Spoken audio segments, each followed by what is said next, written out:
Good afternoon and welcome to the last edition of this summer semester 2023's edition of the Heidelberg Joint Astronomical Colloquium.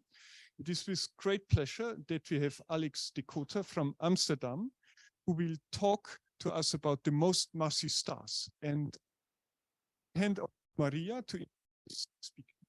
Thank you. Yeah, so it is my pleasure to introduce to you Alex de Koter. Alex did his PhD already about massive stars at the University of Utrecht under Henny Lammers. And then immediately after, he moved to Goddard Space Center.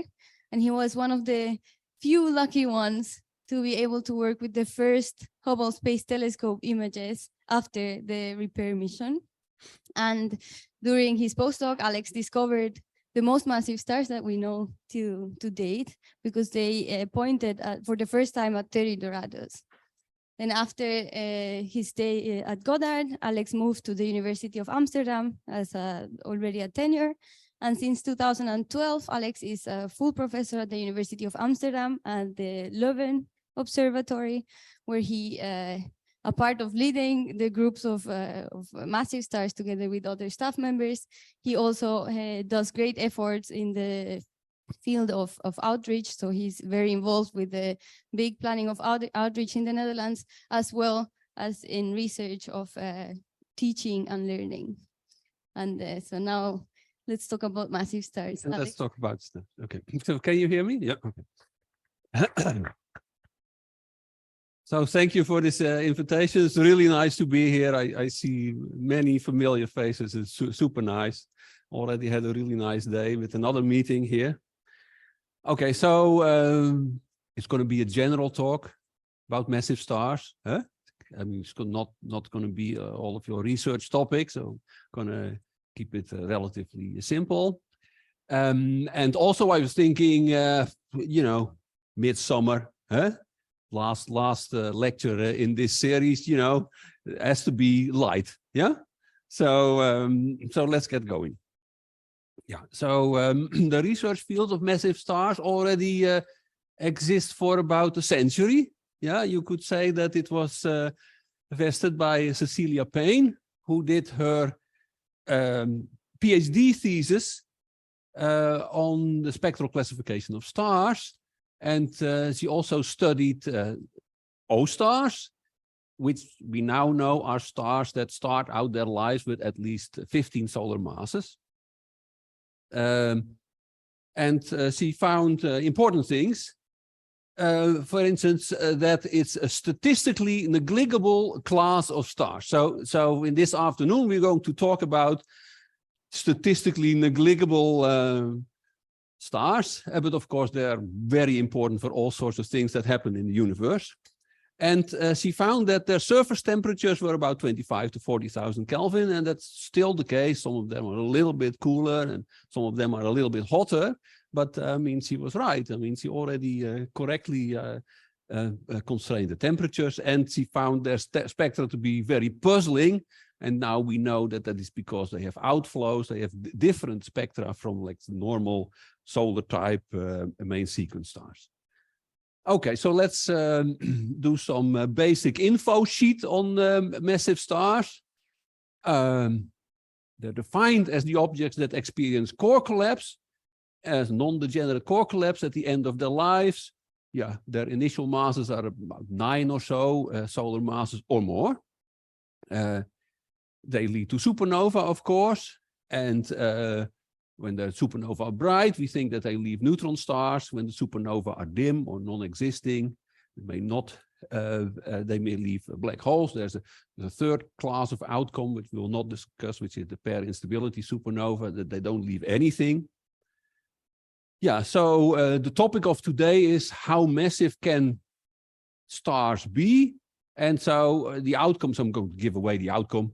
Yeah, it's more or less 300 solar mass at birth, and the luminosity that corresponds to that is extremely high. It's about 7 million or so. Yeah, so the extreme objects in all sense of the words. The surface temperatures range between 3,500 and 200,000 K, depending on their evolutionary state. Yeah. But on the main sequence, they are O or early B stars. All O stars, whether they are dwarf stars, giants, or supergiants, are main sequence stars. Yeah, that's different from other stars, but O stars only exist on the main sequence. Right. When they're single, they live up to 50 million years or so at max. Yeah? So an 9 solar mass lives 50 million years, and then it experiences supernova. When they are part of binary systems, they can be a little bit older and experience a supernova. But so they all die young in an absolute sense, and therefore they are associated with star-forming regions. Yeah. So a cosmologist, yeah, he would say a massive star is star formation. But some of them escape from their star-forming region. They run away and explode elsewhere. Yeah, and of course, an interesting question is how many of, let's say, the O stars escape from their birthplaces and die elsewhere. So they're very important in terms of feedback. Yeah, feedback is what they return to the interstellar medium in terms of energy, momentum, and gas and dust. And they do so through stellar winds, radiation, of course, especially hydrogen ionizing radiation is important, for instance, for the re-ionization of the universe. And of course, they return nuclearly processed material, yeah, the building blocks of terrestrial planets and life. Yeah, life is a byproduct of planet formation, and planet formation is a byproduct of star formation. Yeah, so we are a byproduct of star formation. They are all part of binary systems, we know. I'll show the argument a little bit later, or higher order multiples. Yeah, so triples or quadruples or quintuples. And if they are not, so you study a massive star, you're absolutely certain that it is single, yeah, then it used to be a binary and the stars merged. Yeah, they're all in binaries, which tells you, of course, something about star formation. Right. Okay, so massive stars in the grand scheme of things. Too many things to talk about. Yeah, I really can't go in all of these topics. You can pick your favorite topic here. First stars or gravitational wave progenitor. Fabian gave a lecture in this series earlier and most certainly talk about gravitational wave progenitors, I think. But so the only thing I'm going to, so supernova, gamma ray burst, the only thing I'm going to highlight a little bit is this runaway stars. Yeah.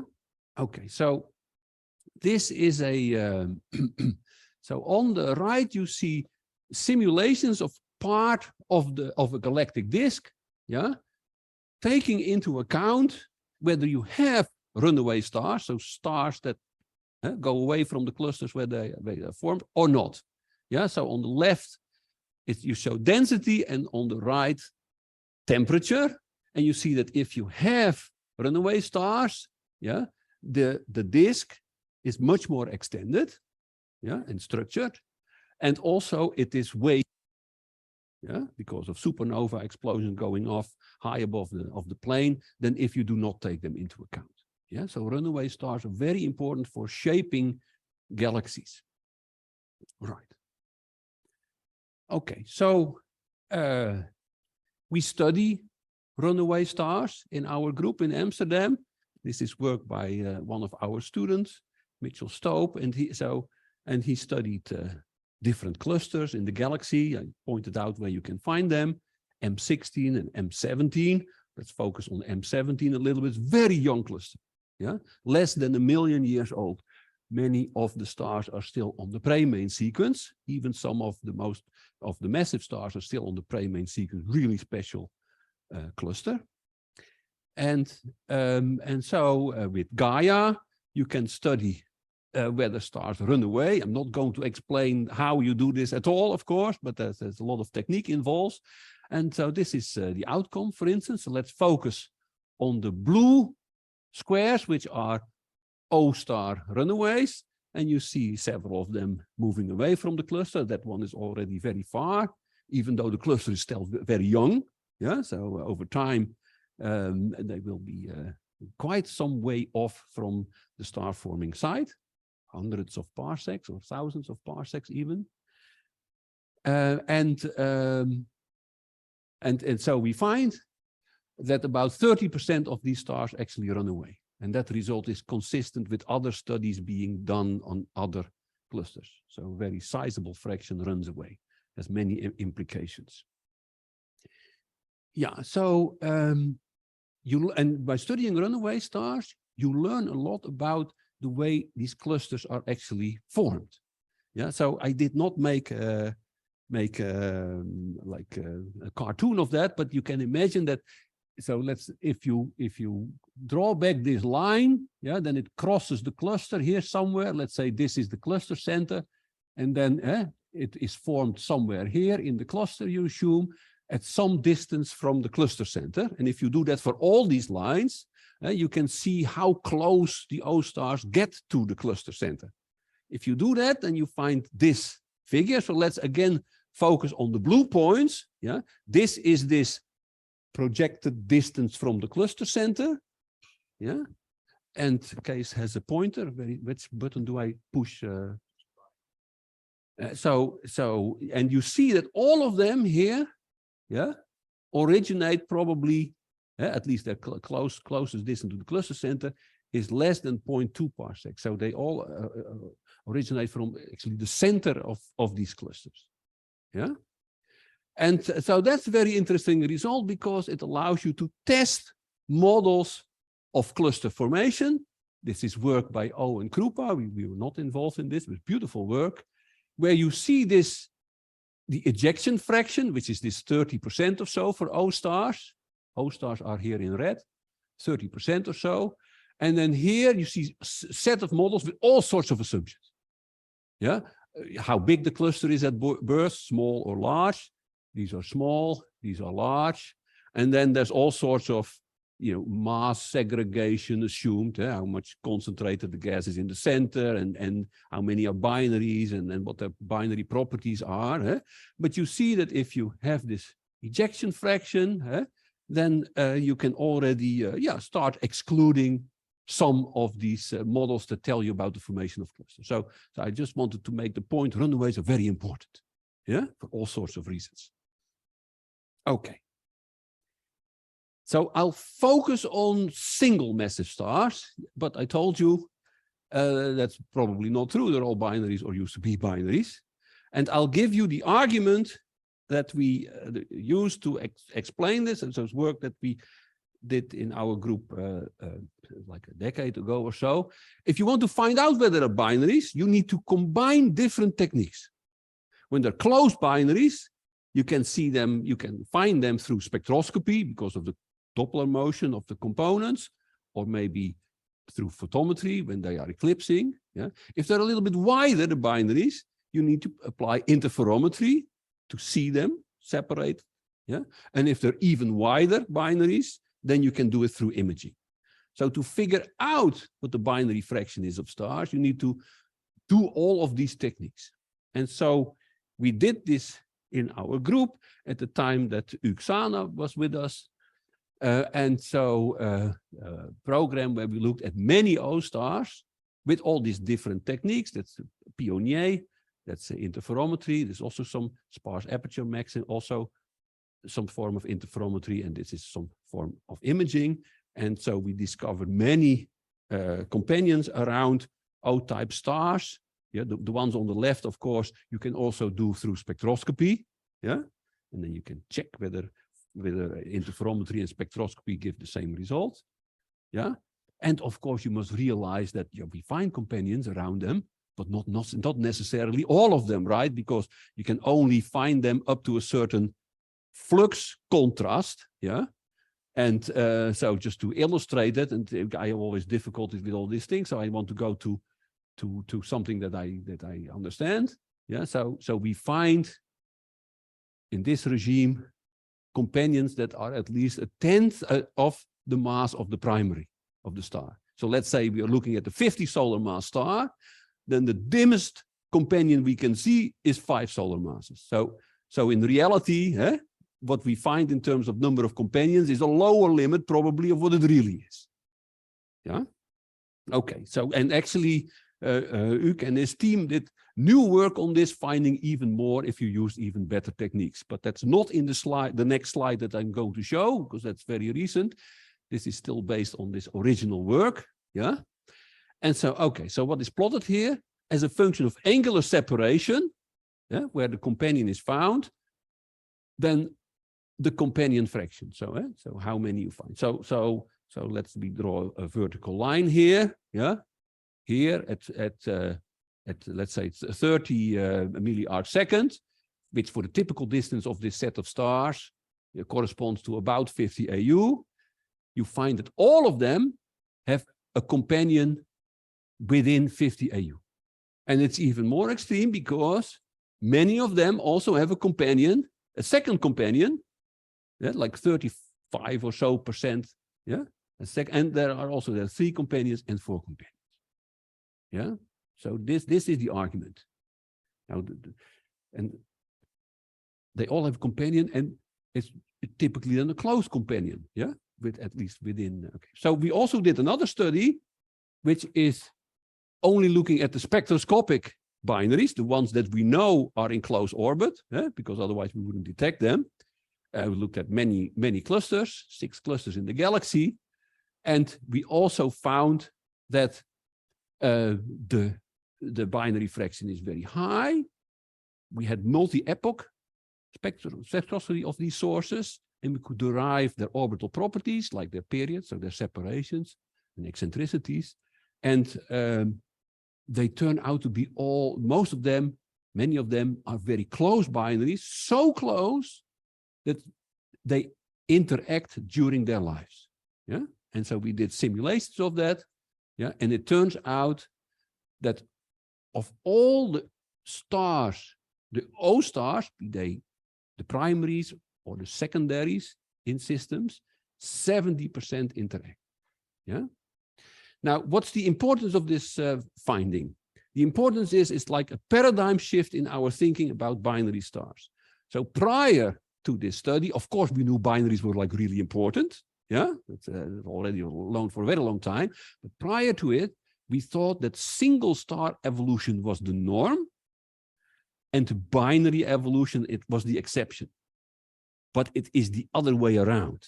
Yeah, binary interaction and evolution is the norm, and single star evolution is the exception. That's the importance of this. Okay, so that's what I just wanted to mention. But now I'm going to talk about single stars for the rest of the talk. Okay, so another way of saying how what we want to achieve in studying massive stars. And when I give talk, I always show this diagram. Yeah, so this is the principle of the matter. Massive stars form. At some point they're finished. Yeah, that's a T is 0. And then they start evolving and they have end product. So we know fairly little, much progress is being made in the last decades, but we know fairly little about the formation of massive stars due to all sorts of reasons. Yeah. And about many of these aspects of the formation of massive stars, for instance, how close binaries form. Yeah. And then there's the outcome of the star formation. There's all sorts of things you want to know for the outcome of star formation. You want to know the initial mass function, whether there's an upper limit to this initial mass function. You want to know multiplicity properties, spin properties, how fast they rotate, magnetic field properties, and the kinematical properties of populations of massive stars. Yeah, that's what you want to know. It's very important to know this because the outcome of formation is the initial condition of evolution, right? And so, so we study lots of this physics in our group.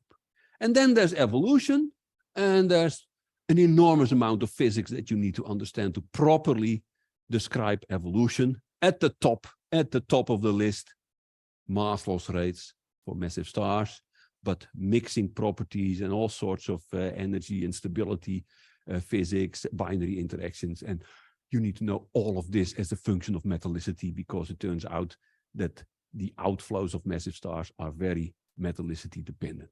Yeah, and then there's the outcome. There's lots of outcomes that you want to know about. The supernova progenitor states, Yeah, for instance, red supergiants could be a supernova progenitor state. Then all the supernova properties, the delay time. So you're born. How much later do you actually experience your supernova? Compact objects, of course, and some of them may be gravitational wave sources.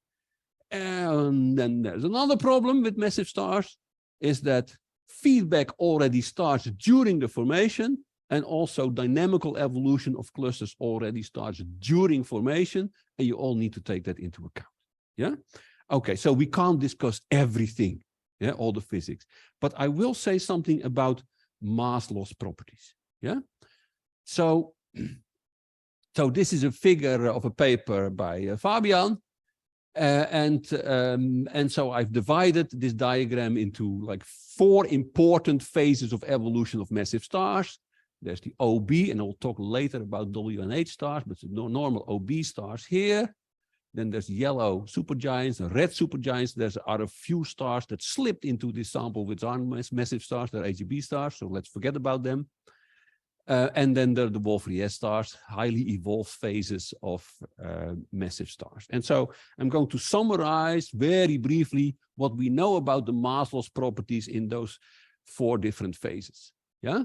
So for the OB stars, the driving mechanism is known. Yeah. It's radiation pressure on spectral lines. Yeah. The wind is initiated at the surface. And we have predictions that we can compare with empirical rates. That's a whole research field in itself. And at best, factor of 2 within a factor of 2, factor of 3, at best, huh? in parts of parameter space. And when we try to predict the terminal wind velocities, there are problems. Yeah, we over-predict these terminal velocities by 20 to 40% or so. And then there's the Wolf-Rayet stars. Driving mechanism is known, I would say. Yeah, it's radiation pressure on the continuum lines. The winds are initiated below the surface. Yeah, at temperatures about 200,000 Kelvin, where there's an opacity peak which gets the wind going. Yeah, then actually lots may happen to it. It may actually stall and decelerate and then re-accelerate, and at the surface it really takes off.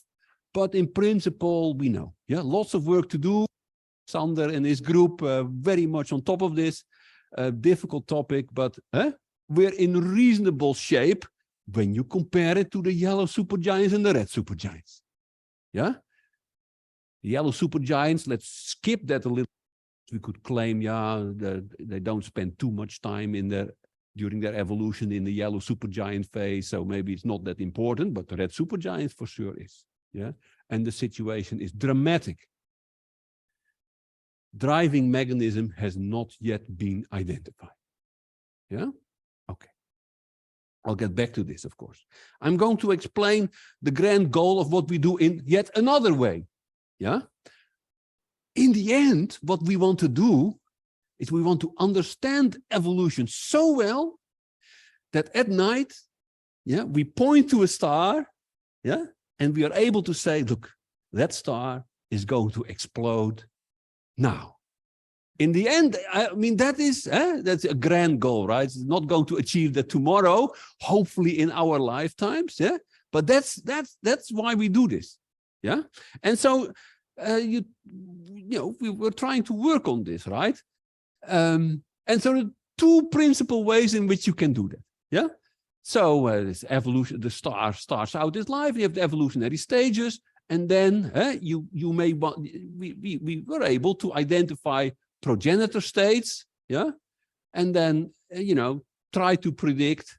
You know, for which ones in the progenitor state the explosion is imminent. Yeah, that's one way of doing it. There are people doing it completely differently. It's also beautiful work. I can't go into that. It's not much time. That's people that actually wait for the supernova. Yeah, but in the meantime, taking lots of images of galaxies. Yeah, where they may go off, and then once it goes off, they go back to the archive. Yeah, and study the progenitor state. Yeah, also beautiful work. But that's not what we do in our group. So we study the progenitor states. And so there are different progenitor states that you can study. For instance, there's this evolved Wolf-Rayet stage, the final stage of stars between 40 and 60, at least in single star evolution, that may become supernova, and especially when they are of the type WO.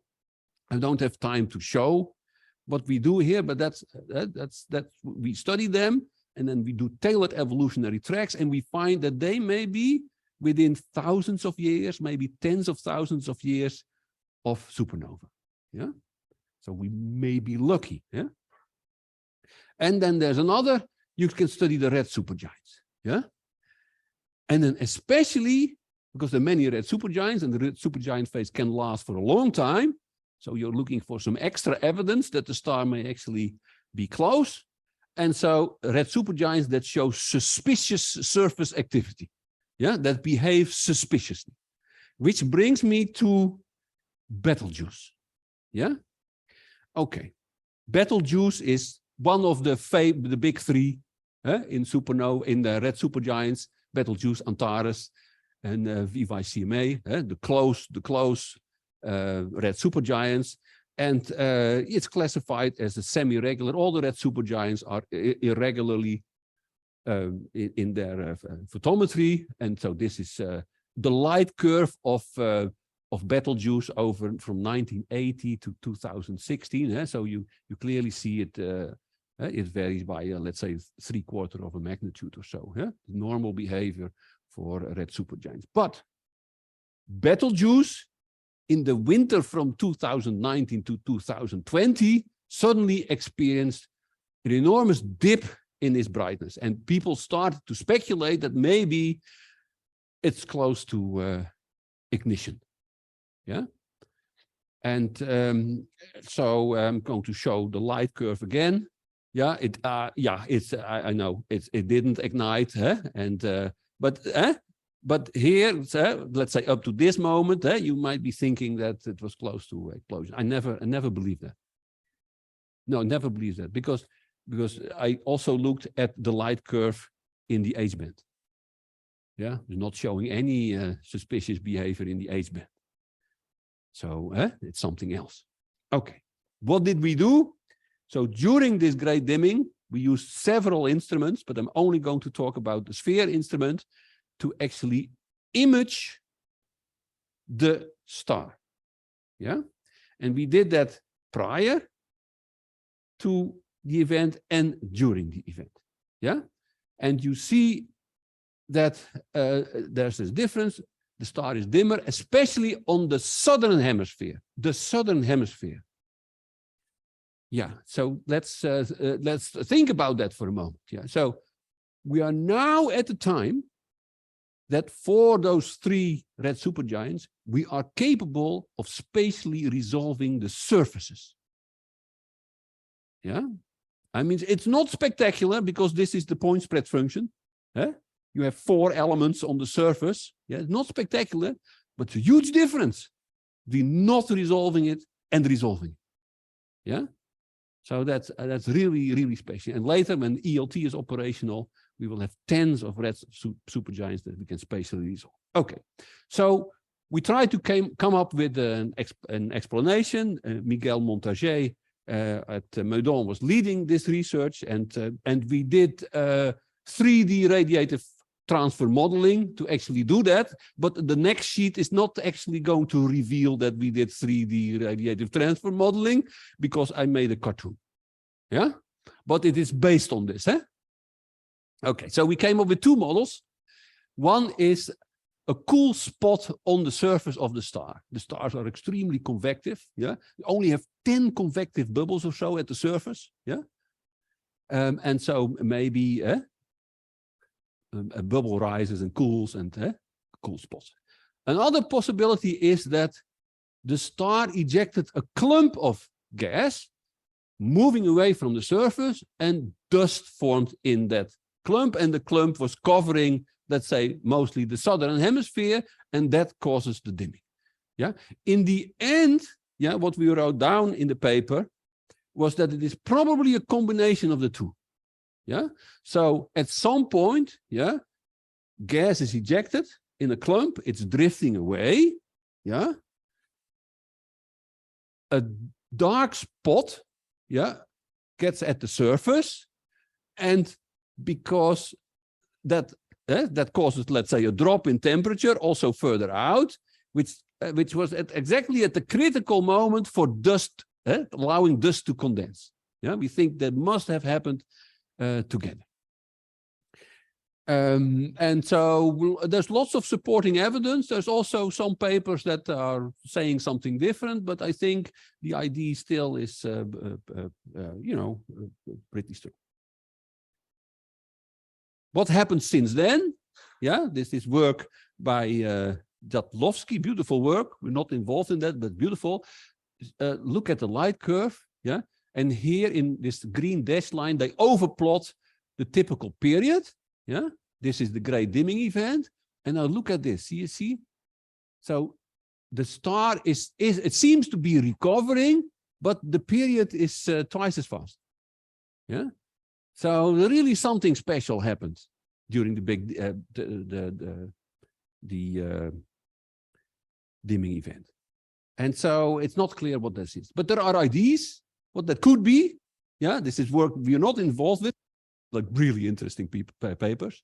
So some propose that it's anomalously hot convective bubble causes the mass ejection, the reason why I'm doubtful whether that can be true, and breaks the phase coherence of the star's pulsation. The star will return to its fundamental period back to normal in 5 to 10 years. So maybe the explosion isn't imminent. Yeah, but there's also work by these people that study the pulsation characteristics of the star prior to the dimming event. Yeah, and they can reconstruct what the envelope of the star should have looked like. Yeah, to cause this pulsation pattern, and they actually find that it is consistent with a late stage of carbon burning of the star. And if that is true, the star is pretty explosive. Define late stage, so it could be like centuries or millennia or so. Okay, so that's really, really interesting. We have to wait and see. We need to keep on monitoring Betelgeuse, Antares, VY-CMA, especially Betelgeuse. Okay, so now the most difficult sheet of the entire lecture, yeah?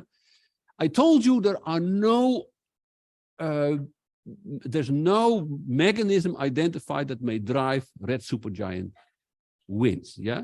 There is an idea, yeah? So this is work by Dylan Key. We did that at Leuven. Okay, so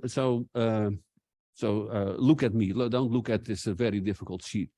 So there is an idea that maybe the winds are driven by turbulence, yeah?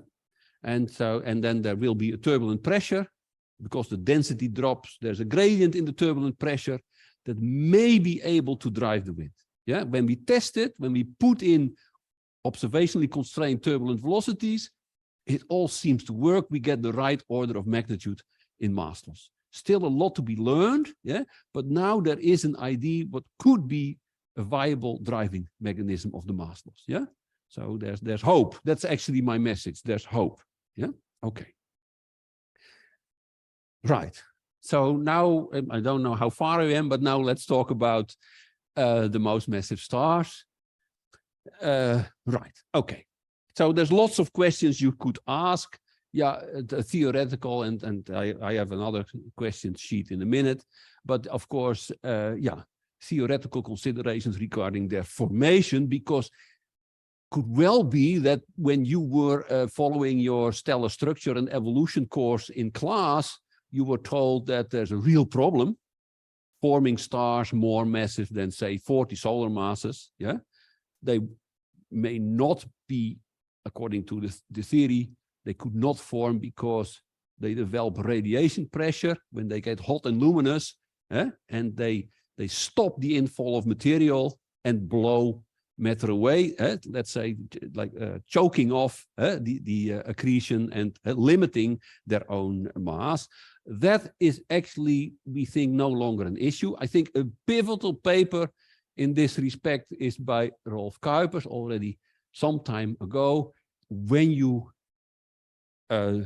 study this problem in higher dimensions, so 2 or 3 dimensional, then you see that, and you have a large amount of mass in a small volume.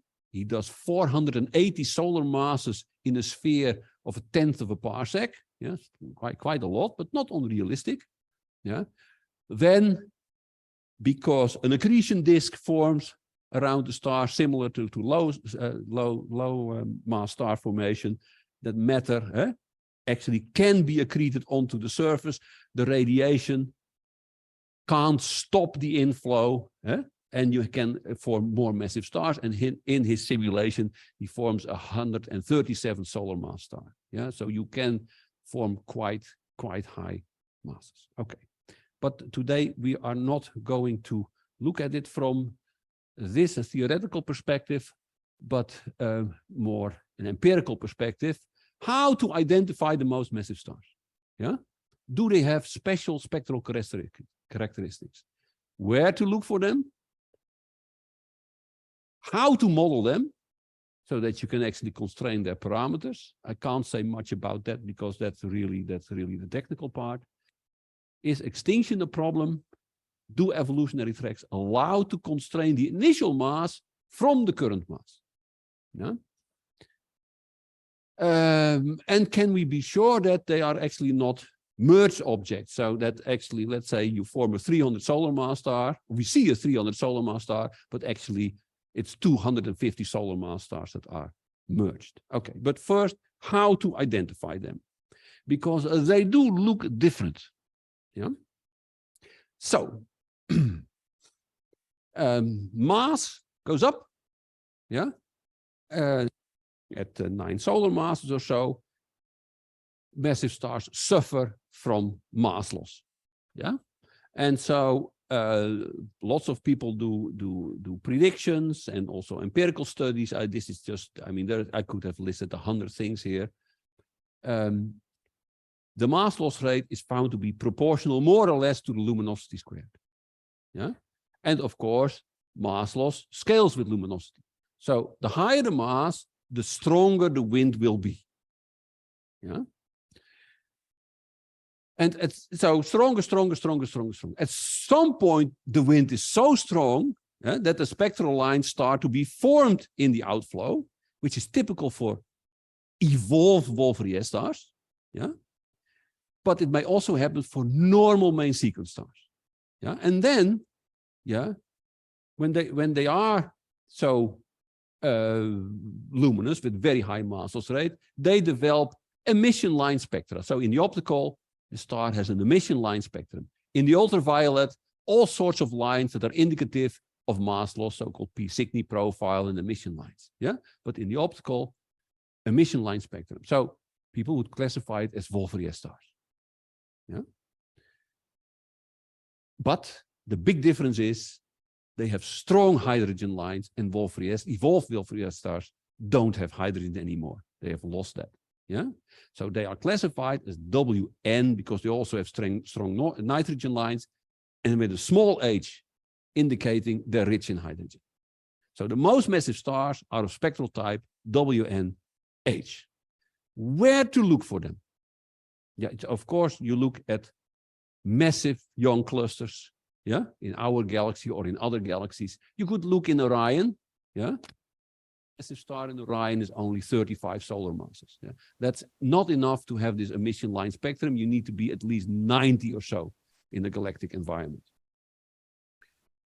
In the Arches cluster near the galactic center, there are WNH stars. Yeah, the most massive stars are like 130 or so. Also in NGC 3603, yeah, nearby, very massive cluster, they have WNH stars. It's one. And it's also 130. But the site where the most massive stars are found is in the Large Magellanic Cloud, in the Tarantula Nebula or 30 Dorados region, and especially in the central cluster. Yeah, that hosts a star that is approximately 300. Yeah, we find 275 in our latest calculation. I'll show it in a minute. That's what you need to think about. Yeah, several hundred solar masses. So we study these stars in the cluster, but it's extremely dense, and you cannot spatially resolve the stars from the ground. Yeah, you have to do it from space. You have to use HST. So in the latest effort to do that, we ran an HST program with a very smart technique, getting spectra both in the optical and in the ultraviolet, because we're also very interested in probing their winds and stuff like that. And so we took spectra of the 56 most luminous, therefore most massive stars. They're all O stars or WN stars. Yeah, beautiful work by Paul Krauter and Joachim Westenling. Okay, so now, how do we analyze them? I can't talk about that. I mean, there are all conferences on how to do this, right? Like probably there are conferences on the techniques of your science, yeah? But be assured, both the optical and the ultraviolet spectrum contain lots of information about all sorts of properties of both the photosphere and the outflow. Yeah, the outflows are extremely complicated. Yeah, because they are structured, and that brings all sorts of complications. Yeah, too many to discuss today. Yeah, but they're clumped, they're porous. The clumps have different velocities, different velocity dispersions. It's very, it's a really complicated outflows, but we do our best. Yeah, and with this modeling technique, in the end, we are able to constrain their masses. Yeah, so immediately skip to what we find for their mass, so the identification of the stars, and then the different colors denote their masses. Let's zoom in on the most massive star, which is this A1 in the very center of the cluster. Yeah, it has a current mass of around 222 solar masses. Yeah, and we think that it converts to an initial mass of about 275.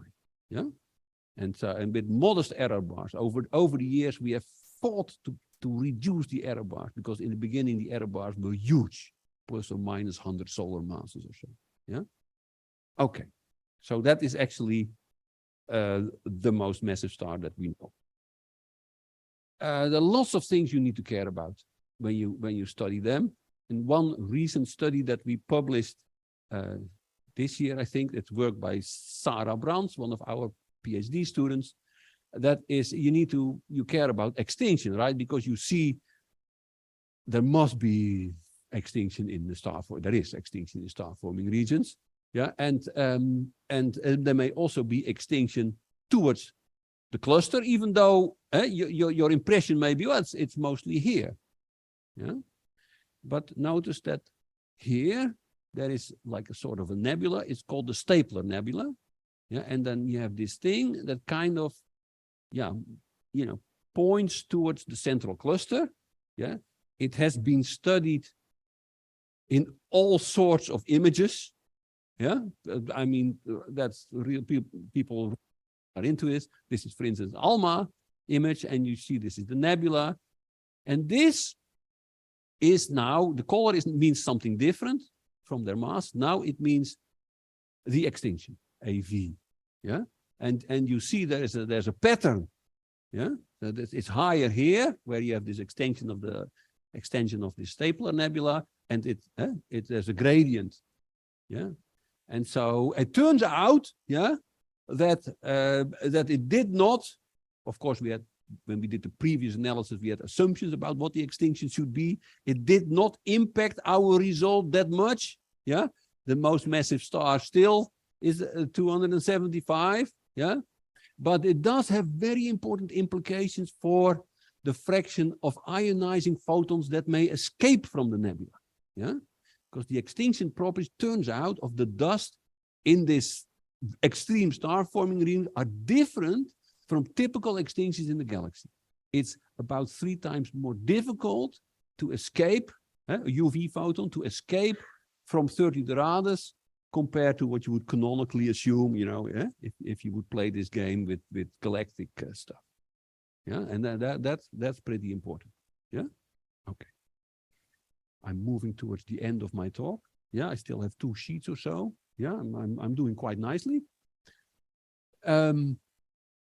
Yeah, so there is an issue in the literature whether it is actually possible if you constrain the current mass of the star to derive the initial mass.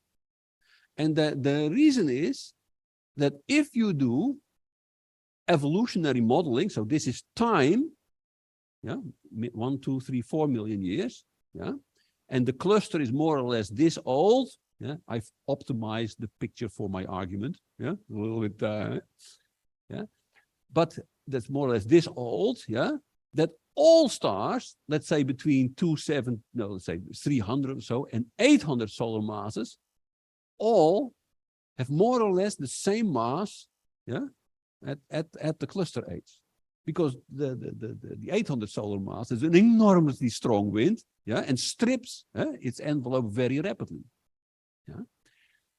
So that could be a problem. It turns out you can break this degeneracy, yeah. So we determine all, we can determine if we want to 15 parameters describing the photosphere and outflow. Yeah, so we do 15-dimensional analysis of the photosphere.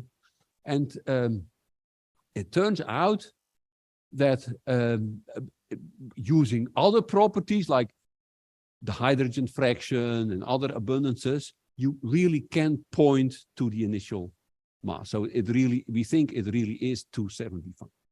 Yeah. Now, notice, by the way, yeah, there's there's a lot of information on this sheet, but all these properties, there are 11 properties of the star here, yeah, we can reproduce with single star evolution. Yeah, so that actually, you know, that means something, that works out. Yeah, it means that at least the stars appear to be consistent with single star evolution. Yeah, it's not a proof, but I mean, if it wouldn't work out at all, then you would say, well, okay, yeah, it doesn't work out at all. Probably that's because binary evolution matters. Yeah, but it works out. So they could be single. Whether they are single, yeah, that's a question that is not yet studied well enough. Yeah, so we don't know. Yeah, there's little known about the multiplicity properties, but interesting results are being obtained. Yeah, so for instance, we do know that some are of the W and H stars are actually in binaries, because there's one system known a little bit outside of the core cluster here, which appears to be a binary consisting of 2 of these W and H stars. So they do exist in binaries. Yeah, and finally, there's another argument, a really interesting argument, which is made by Simon Clark. He published it in 2023. Simon passed away a few years ago, but the study was finished by his collaborators. Of the Arches cluster, where there are also W and H stars, there are massive O stars and W and H stars. They analyzed 13 of the 36 cluster members with radial velocity, so multi-epoch spectroscopy. They find a lower limit of the binary fraction of 43%, but interestingly, for the extreme O stars, so the ones that are close to the W and H stars, and the W and H stars, they find a binary fraction of 50%, which may mean that they are not merged stars. Because if they would be merged stars, it would be logical to find a low binary fraction. Yeah? Whether this is true for 30 Doradus, for the R136 cluster, we don't know. We have to study it in detail. But potentially they could be single stars. So that brings me to my summary, which I will leave up, and I'll thank you for your attention.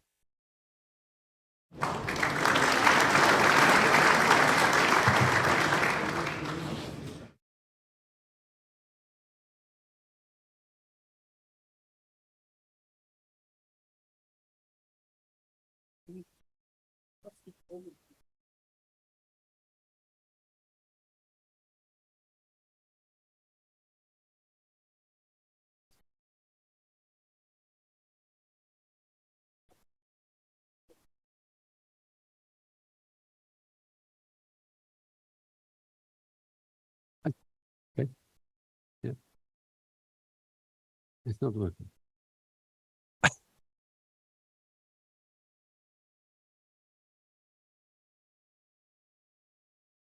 Now Yeah. it seems to be on. I have a ton of questions, so I give a few. First of all, when you described the binaries, you never mentioned astrometry. So I was wondering if you could comment on what Gaia could do to find the binaries also in the O-type stars. And also on the initial conditions, you mentioned a whole lot of things, but not the chemical composition of the star forming gas. But then I thought when you showed the results that the most massive stars are actually in more metal poor environment. So I was wondering if you could comment on those two things. I want to make one comment. Most of the red stars you see are low mass stars. They won't explode. Yeah. Okay, so astronomy with Gaia. Yeah. So for R136, yeah, we do Gaia studies, but we can't do binaries yet. Maybe I'm not sure whether in DR4 that would be possible. But the kind of studies we do with Gaia are dynamical studies trying to figure out how the cluster formed. And there's really interesting results I can't talk about yet. And then metallicity. Yeah, so metallicity matters a lot, of course. In the LMC, the metallicity of the stars is half of that galaxy, as you know. And so that makes a huge difference on how they evolve, right? Because mass loss on the main sequence is proportional to metallicity to the power 0.7. There's consensus on that power law index. So if you, for the 100 plus solar mass stars, if you are off by a factor of 2, that may mean that you either lose, let's say 40 or 80 solar masses on the main sequence. So it makes a huge difference. So we are able to study massive stars in general, let's say O-type stars in the galaxy, the Large Magellanic Cloud and the Small Magellanic Cloud. Yeah, so that bridge is a factor 5 in metallicity. There is one other galaxy that at least contains a population of O-type stars, because there are lots of dwarf galaxies in the local group which have 1 or 2, but that's, yeah, you need to have statistical information. That galaxy is Sextans A, and so people are starting those analyses. It's not yet done, and it's like 1/20th or so metallicity, and we do see they have very weak winds, yeah, but it is too early to say whether this power law index extends all the way down to this value, which would be nice, because then you can go down to Z is 0 and actually predict wind strength for the first stars. But that's, yeah, there's some way to go. So let me intersect the question. So First, Ralph. Let me continue. There's another elephant in the room besides multiplicity, that is rotation. And I was wondering what we would know about the rotation of these very massive stars. Can we measure it from, line drawing shifts and so on? Yeah. So many studies are being done for O-type stars. Yeah.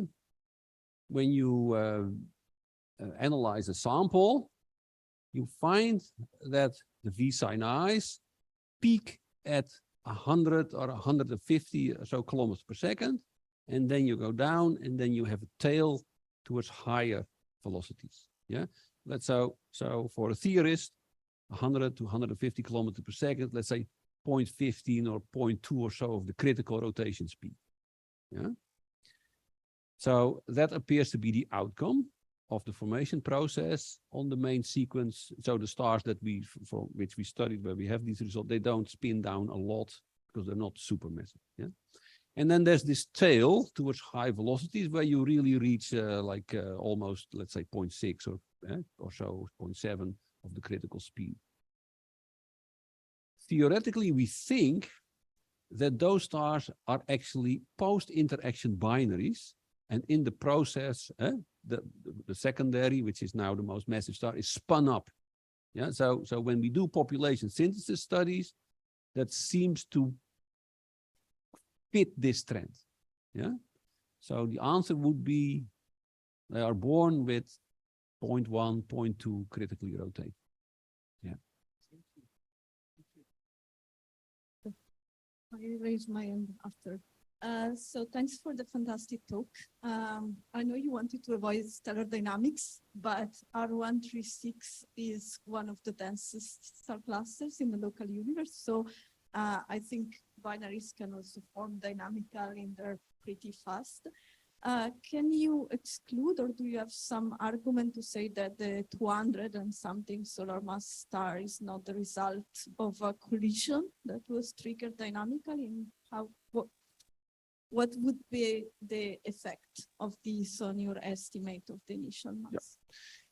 So lots of people are studying this. So just think about, for instance, Simon Portuguese-Zwart in this group in Leiden. So we don't know how they form, but I mean, you could imagine that they become binaries because of dynamical capture, yeah, because the density is so high, and also that they kick each other out, yeah, because that works. That doesn't work when they would all be single stars.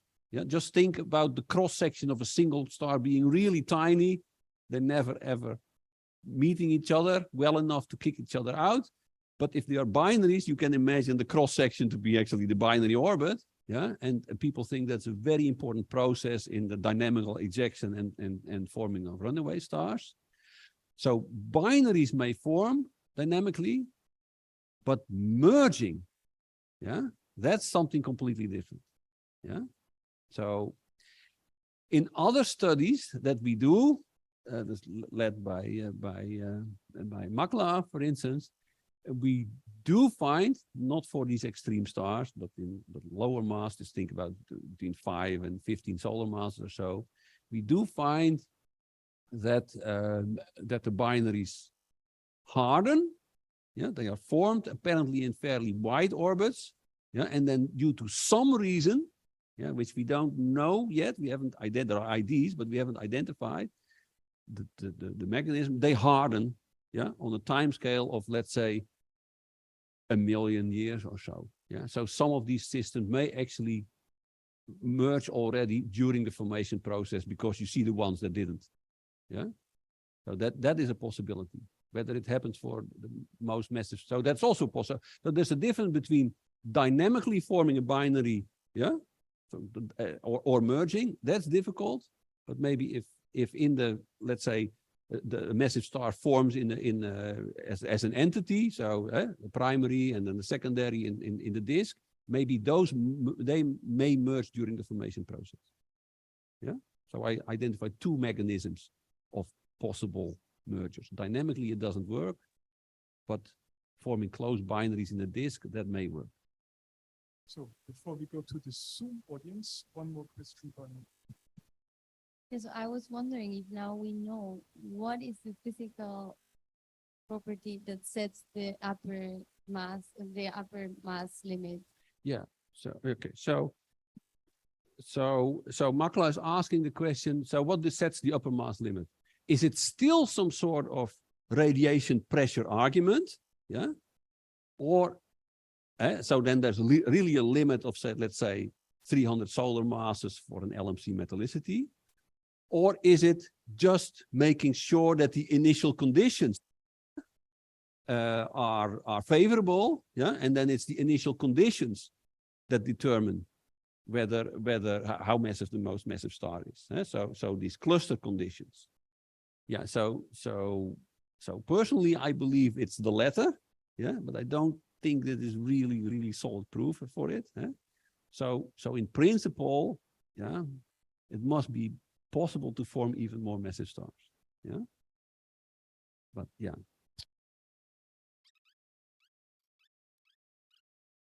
Hello? Yes, we can hear you. Okay. Thank you. Hello, Alex. Thank you for your talk. Well, as you can imagine, I'm most interested in the formation, the aspect that you kind of bypassed a little. So in particular about the disk accretion. And you cited the paper by Rolf Kuiper, but I suspect there were earlier papers by Harold York and Sonnhalter and several others, including Nakano in 1989, who proved that that radiation pressure, the argument of Kahn about radiation pressure in spherical symmetry is mute. So what is the latest best reference that you think about disk accretion, about evidence for disk accretion, and how massive a star can form by disk accretion? Yeah, hi Hans. Yeah, so I know that in the group of Rolf Kuiper, they are still working on this topic. But I don't know what is the best recent reference to give. What I would really like people like you and Rolf Kuipers and Matthew Bates and Mark Kromholz and all the others to do is to try to form clusters of stars that also include massive stars. Yeah, so taking into account feedback in cluster formation into account. I mean, I think one of the most beautiful papers on star formation is Matthew Bates. This is the 2018 results. I was super impressive. But of course, that's mostly for low mass star formation. And I try to press him to actually also try to form high mass stars. But he says the feedback problem is so incredibly difficult that he wants to stay away from that. Because that is going to really learn. Yeah, Bait is good for Bait is good for low mass stars, yes. But exactly. For high mass stars, I understand that even Rolf Kuiper doesn't have enough resolution to see the central, I don't know, 10 AU where the binaries, the closed binaries would form. So for me, the super important question in massive star formation is, can we form closed binaries directly and not just by hardening? Yeah, I totally agree with you. I talked to Rolf specifically about this topic, and we try to motivate him to do these simulations, but it's extremely difficult. All right. Okay. Thank you. Yeah, thanks a lot for the interesting talk. I have a question on the conclusion that Betelgeuse is in the late phase of carbon burning. Yeah. And so my consideration is, so why is it, can it not be a co-helium burning star, which when you think of the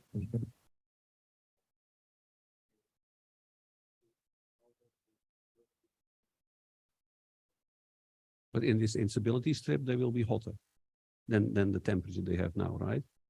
I mean, now it's a red super, it's 3,500 or 3,600 Kelvin, but I think the instability strip is a little bit of a higher temperature, but cannot be in the instability strip. So that's essentially the difference. So it's very difficult to identify what these characteristic periods actually are. If you read the literature, some identify two periods, a 2,000-day and a 400-day periods. Yeah, but this particular study that I pointed to, they identify 4 periods. Yeah, and they say the one is the radial fundamental, and then the first, the second, and the third overtone of these things. Yeah, but there's, I mean, people disagree in the literature whether you can really identify 4 periods. Yeah. Expanding on Ralph's question about the spin, there are these solar mass black holes that LIGO found in mergers, and they also could determine the total angular momentum of the system, but they could not determine the spin. The spins are opposite or not. So I'd like to position models for the massive stars. So why would these black holes also progenitor? Can we, Fabian? We can? Maybe you want to comment on this one. Yeah.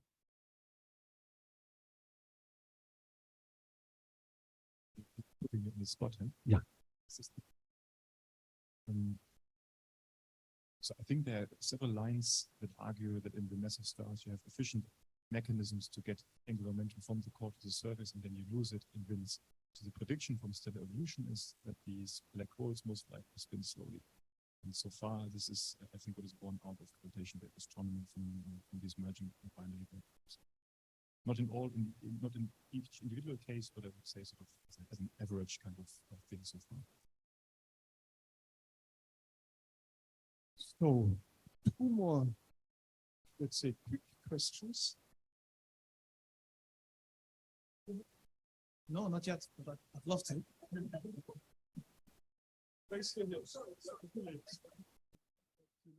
First Eva, then Roy.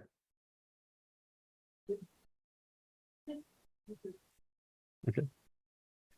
Thanks for the beautiful talk, Alex. So I had a question about the runaway stars that you talked about.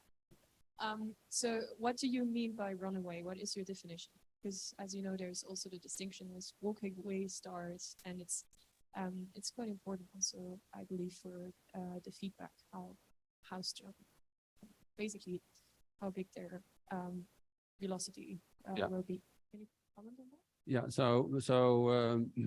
so in 30 derades, we apply the runaway velocity should be at least 30, yeah, and it should be at least 5 times. We started out with say 5 times the uncertainty in the velocity measurements. We spoke to Simon Portuguese-Zwart, and he said it's also safe to take 3 times that ratio. So it's a combination of these 2 arguments.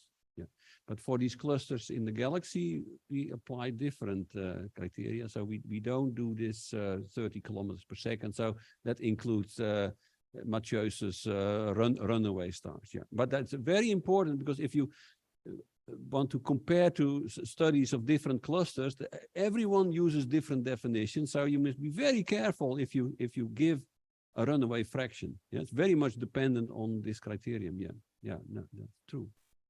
So by now we have found the last question. Right. Thanks. So I have a question on the especially carefully crafted support your argument. Put back up. So this was a mass versus time part for different initial masses. Right? Yeah. So this is basically a question about stellar evolution in the case of streaming mass. What's going on? Or their surface gravity must be lower. Because surface gravity also plays a role in this. Yeah.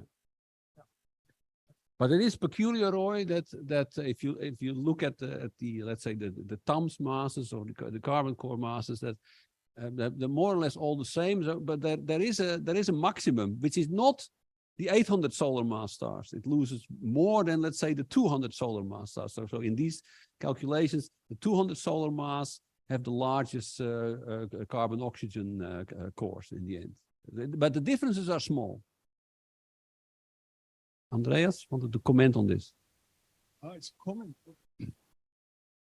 Well, thanks again for a great talk, Alex. Because I was on Aaron Higgins' paper that discussed that aspect. So you can, if you fine tune this, you can make the tracks converging, but not necessarily what you assume for the scalings. You converge automatically. So there's no guarantee that you automatically get 800 solar mass on the same track as a 500 solar mass track. But if you scale your mass loss and other stuff for bits, you could make that happen, but you would really want to do that. Otherwise, it's not something that you get out for free. So. Right.